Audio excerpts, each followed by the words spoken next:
Então isso aí, né, galera? O europeu em si, ele está muito mais acostumado aí com os campeonatos europeus, que vocês sabem, ele inicia aí de agosto até, né, o meio do ano, né, tipo maio, no caso, aí, estão terminando as ligas. E o futebol na América do Sul, né, principalmente no Brasil, é bem diferente.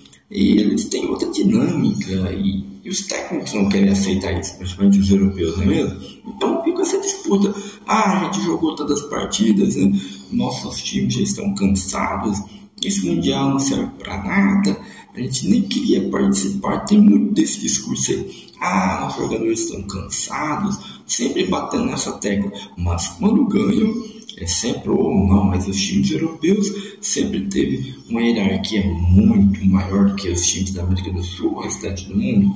É esse tipo de discurso eurocentrista que ainda vê o futebol só na Europa. Vocês estão vendo aí com esse Mundial aí, times igual ao Hilal, os times do Brasil. Galera, a questão aí é dinheiro. Se há dinheiro envolvido, você consegue trazer jogadores de grande hierarquia. A Argentina não conseguiu sair bem nesse Mundial. Por quê? Os clubes não têm dinheiro. Então, fica difícil montar um elenco grande. Não falo só os titulares, não. Tem que ter reservas à altura. Os times brasileiros estão mostrando que tem sim, pelo menos os 4 que foram aí no Mundial, tem sim um elenco qualificado. E justamente o que menos dinheiro tem, que é o Fluminense, está nas semifinais. Mas é claro também há todo um movimento, né? Ordenamento dos grupos, quem ficou em primeiro, quem ficou em segundo. Por exemplo, o Flamengo mesmo, na verdade pegou o Bayern, não sei o que aconteceu, porque ficou o Benfica acabou ganhando, ficou em primeiro. Então tem todas essas questões, né, da chave, e lá dentro do campo, vocês sabem, é diferente. Quando eles tomaram consciência, viram que os times brasileiros estavam ganhando e não pensaram 2 vezes em já engatar a marcha e começar a jogar. Então, quer dizer, aquela história de que tá cansado, a gente não queria nem estar aqui no Mundial, esse não sei para que serve esse Mundial. Essa questão fica mais mesmo para os dirigentes. Os dirigentes batem forte nessa tecla. O jogador tem que ir lá fazer o seu trabalho e jogar, não é verdade? Então, seja no sol ou não, vão ter que jogar. E um detalhe, Felipe Melo até havia falado em algum desses programas da internet, aí, o televisivo, que sobre aquela fala do Rafinha, né, cara, o jogador brasileiro, esse jogador brasileiro fala umas coisas que eu vou te contar, mas tudo bem, deixa ele pra lá, que o importante é que a gente tá aí debatendo essa situação do Mundial mesmo, né? Então, o Felipe Melo até havia dito, não me lembro qual rede que ele falou, sobre essa questão. Pois é, né, não me fale a memória se foi o Felipe Melo ou não, mas vamos lá. O Felipe Melo é muito contundente nas suas afirmativas aí no que ele fala. Não está errado, não. A questão você tem que falar, né, e mostrar. Por exemplo, o jogador não quer vir jogar no Mundial porque é férias, preferia estar de férias, né? Ela vinha as vacações, como eles falam, né? Mas aí tem aquela contraparte de espera aí. A Copa do Mundo é disputada no verão. Ninguém reclama. Todo mundo quer jogar aí o Mundial, não é isso? Todo mundo quer jogar o Mundial. Se for na Europa, temperaturas altíssimas mesmo. E outra, você tem que agradar todo mundo. Tem que colocar jogos aí 10 da manhã, jogos meio-dia, para questão de fuso horário. Jogos lá nos Estados Unidos mesmo, jogos mais cedo, porque para dar tempo lá na Europa do pessoal ver, por exemplo. Temos que a diferença de 4 horas, 5 horas, então vai estar um horário legal lá na Europa. Aqui vai estar mais cedo também, quase no mesmo horário. Então, quer dizer, tudo é uma questão de adaptação de país para país. Mundial vai ter que ser jogado nesses horários complicados, meio-dia, com o sol rachando. Lembra daquela Copa de 94 lá nos Estados Unidos? Foi assim. O Mundial é um teste, galera. Esse teste é um teste para a Copa do Mundo ano que vem. Então, quer dizer, se dá certo, vai acontecer.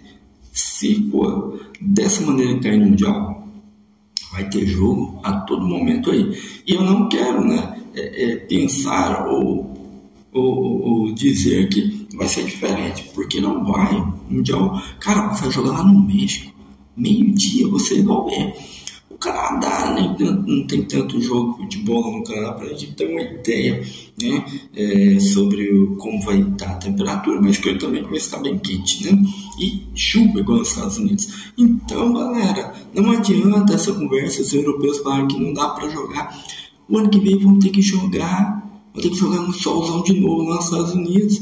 Você vai ver jogador aí jogando, adorando as partidas.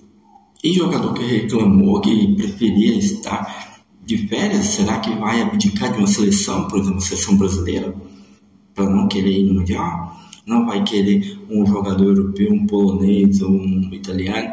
Será que não vai querer estar lá no Mundial lá, e dando sangue, correndo e chutando areia, o que for, treinando no sol, jogando meio-dia com um solzão de 45 graus?